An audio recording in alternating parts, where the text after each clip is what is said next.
I'm at the Drapers Hall with Peter French, past master of the Worshipful Company of Security Professionals and Managing Director of SSR Personnel.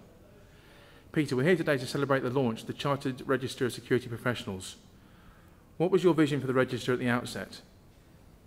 I think it's very easy to understand that lots of other professions have got a chartered designation. And the security professionals, I personally always believed, had a higher status than what it probably was. Over this period of time, you know, if you haven't got sort of cradle to grave education and progression, then I have to say that most organisations devalue the profession. Now, you would think, why devalue a security professional? They've obviously got value.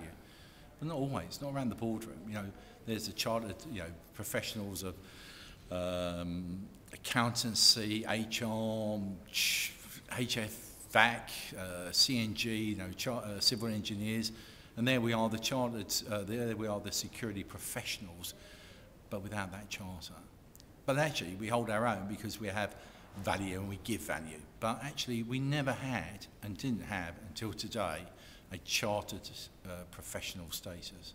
And I think that's immensely important.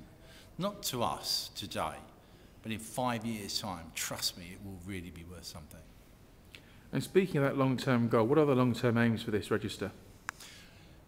I think what it is actually to actually show the profession of security as actually adding value, because the people that will come through this process will be those that people, a boardroom, a CEO, a CFO, anybody within the C-suite will suddenly turn around and say, well, hey, hang on, why haven't we got one of these guys? You know, we're relying on sort of some sort of advice from somebody, but why don't we have the goal or the person, the individual who can actually give us this sort of value? And that will be definitely what everything is going to be around. There's going to be a value, a business added value, a commercial value, and an individual, even in government, that someone will say they've been through the process, they understand, and they have in their own peer group a standing within that.